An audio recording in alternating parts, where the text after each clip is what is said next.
स्वगृहे पूज्यते मूर्खा, स्वग्राम पूज्यते प्रभु, स्वदेशी पूज्यते राजा, विद्वान सर्वत्र पूज्यते। अर्थात एक मूर्ख की पूजा उसके घर में होती है, एक मुखिया की पूजा उसके गांव में होती है, एक राजा की पूजा उसके राज्य में होती है, परंतु एक विद्वान की पूजा सभी जगह पर होती है।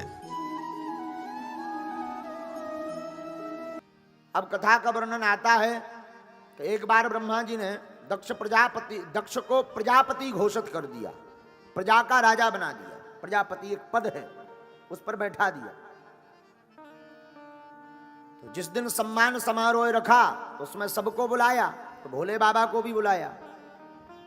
तो नेताजी की हमेशा से आदत होती है कि वो थोड़ा लेट आते हैं, देरी से, ताकि सब पहले से जाकर के इंतजार करें। तो सब बैठे हुए थे, बाद में दक्ष पहुंचे तो सबने उठ करके सम्मान किया, परंतु ना तो विष्णु भगवान ने सम्मान किया, ना ब्रह्मा जी ने, ना शंकर जी ने। ब्रह्मा जी ने सोचा कि हम तो पिताजी हैं, विष्णु भगवान तो परदादा हैं। अब शंकर जी ने सोचा कि हम में और इनमें क्या अंतर है, ब्रह्मा जी में और इनमें, तो हम क्यों खड़े हों। तीनों बैठे रहे। प्रजापति दक्ष मंच पर बैठा तो गद्दी पर बैठते ही नीचे नजर गई कि सब तो खड़े हैं पर 3 लोग बैठे हैं। पिताजी तो ठीक है, दादाजी ठीक है, पर ये भाई साहब क्यों नहीं उठे शंकर जी की तरफ। अच्छा, आदत बहुत बुरी होती है, 1000 लोगों की भीड़ हो, 900 लोग 999 लोग प्रणाम कर लें, एक ना करे तो नजर उसी पे जाती है कि ये है कौन। सब प्रणाम कर लें, एक ना करे, उसी पर नजर जाती है कि ये भाई साहब कौन है, ये क्यों नहीं प्रणाम कर रहा। सब तो राम राम कर रहे हैं। राजा को भी दक्ष को क्रोध आ गया। तो श्रूयताम ब्रह्म ऋषयो में सह देवा सह अग्नयः साधुनाम बुव्रतो वृत्तम नाज्ञानम चमत्सरात्। सुनो ए देवताओं, सुनो। बैठते ही भाषण शुरू कर दिया। तो देवताओं को लगा कि शायद कोई बहुत ऊंची बात है, तब तो बैठते ही भाषण शुरू हो गए। देवता सावधान होकर के सुनने लगे। दक्ष ने कहा, सावधान, केवल एक बात कहूंगा मैं, विशिष्ट सभा में विशिष्ट लोगों का ही आगमन हो तो ही अच्छा है। तो सब देवता एक दूसरे की तरफ मुंह ताकने लगे कि यहां पर विशिष्ट कौन नहीं है। तब तक दक्ष बोले, सुनो, सभ्य समाज में एक भी असभ्य व्यक्ति आ जाए तो सभा का रूप बिगड़ जाता है। सब देवता एक दूसरे की तरफ देखने लगे कि भाई यहां असभ्य कौन बैठा है। चिल्ला करके दक्ष बोले, अरे तुम्हें ये नंगा शिव नहीं दिखाई पड़ता?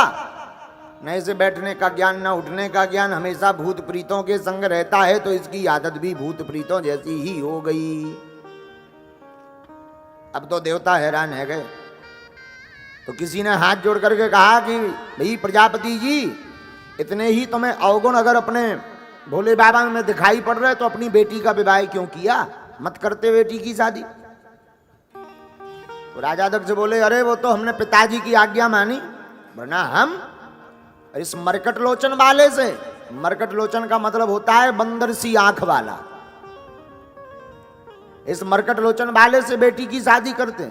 कहां हमारी सुकुमारी बड़ी सुंदरी कन्या, और कहां ये मरकट लोचन जैसा शिव। तो नंदी थोड़ा तड़फड़ाए कि हम जरा मजा चखा दें। भोले बाबा बोले, शांत बैठो, ससुराल की गालियां हैं, किसी को शादी में मिलती हैं, हमें शादी के बाद मिल रही, चुप बैठो, पाओ प्रेम पूर्वक। तो बेचारा नंदी शांत हो गया। राजा दक्ष नहीं माने, भोले बाबा की तो मुस्कुराने की आदत से और मुस्कुरा दिए। अच्छा, किसी को गुस्सा आ रही हो तो मुस्कुरा दो, फिर देखो उसके अंदर का बिच्छू डांस कितना खतरनाक निकलता है। हाँ, किसी को गुस्सा आ रही हो, तुम कहो, वाह जी क्या हाल है, फिर देखो फनाने लगेगा, मैं खा जाऊंगा, और जैसे ही वो कपने लगे और कहे मैं खा जाऊं, फिर तुम धीरे से मुस्कुराओ। क्या गजब का वाइब्रेशन है। फिर तो उसका दिमाग खराब हो जाएगा, मैं फिर ना जाने क्या क्या बोलेगा, और भर भड़ा के वो बोले हो तुम, फिर धीरे से कहो, ओहो गजब की एक्टिंग कर रहे हो, सो स्वीट। फिर तो वो दीवार से मारेगा सिर, बिना लड़े ही वो हार जाएगा। बोलो सीताराम, जोर से बोलो ना। तो अगर किसी गुस्सैल व्यक्ति को हराना है और ज्यादा बलवान है तो बस तुम मुस्कुराना सीख लो। अब वो गुस्सा में फनफनाए हो तुम 2-3 अंग्रेजी के शब्द, so sweet, how are you, धीरे से फिर कर दो, वाह गजब की एक्टिंग है, नाइस टू यू मी। फिर देखो तुम उसके दिमाग का हाल, वो दीवार से सिर मारेगा। हाँ जी या ना जी। दक्ष तो थोड़ा आग लगी थी, भोले बाबा ने और मुस्कुरा दिया, लगे रहो ससुर जी, हमें कोई प्रॉब्लम नहीं, नो प्रॉब्लम। और जहां थोड़ा और मुस्कुराए सो दक्ष के अंदर आग लग गई 360 डिग्री की, सेल्सियस की, 360 सेल्सियस की आग लग गई। हाँ, और चिल्ला करके दक्ष बोला, सुनो देवताओं, आज के बाद किसी भी यज्ञ में कहीं पर भी शिव का कोई भाग नहीं होगा। अयम तू लोकपालानाम सघ्नो निरपत्रपः, ये हम सब लोकपालों में छवि धूमिल करने वाला। भगवान भोले बाबा बोले, वैसे भी हमें सम्मान ज्यादा पसंद नहीं है, सेम टू यू, धन्यवाद। और अब तक तो नंदी बाबा शांत थे, पर अब नहीं रहे शांत। क्यों?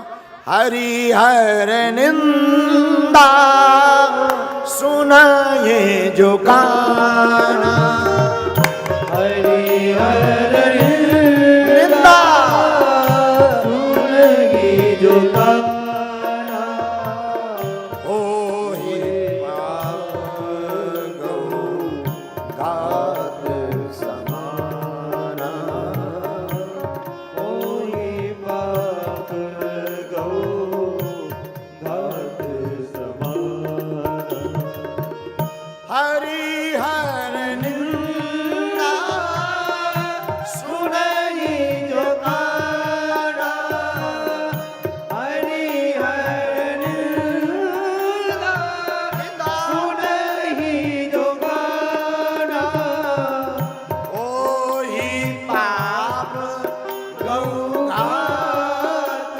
समाना, ओ ही पाप गौ घात समाना। माता, पिता, गुरु, भगवान विष्णु, शिव, इनकी जो निंदा करता उसे गौ हत्या बराबर पाप भोगना पड़ता है। तो अब नंदी तमके थोड़ा और तमक करके उठे, ए दक्ष, जब से आया बक बक बक बक बक बक बक बक किए जा रहा, जा, हमारा भी श्राप है, तेरा मुंह बकरे का लग जाए।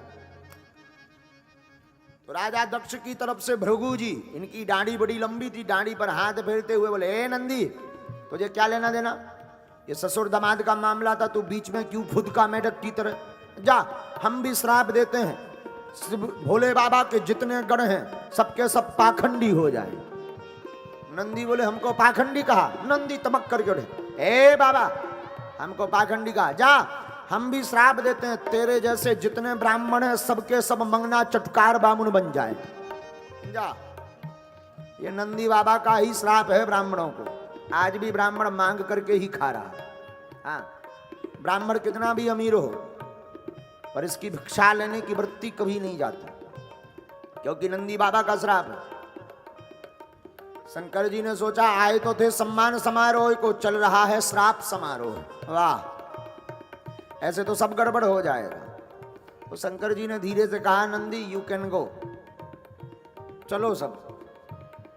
और फिर क्या, बाबा फिर मुस्कुराए, थैंक यू वेरी मच।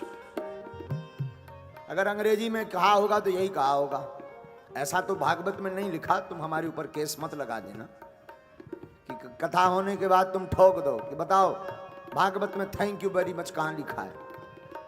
हम तो एक कल्पना बता रहे हैं कि शायद अगर भोले बाबा ने अंग्रेजी कही होगी तो ऐसी कहेगी, थैंक यू वेरी मच। और बाबा चल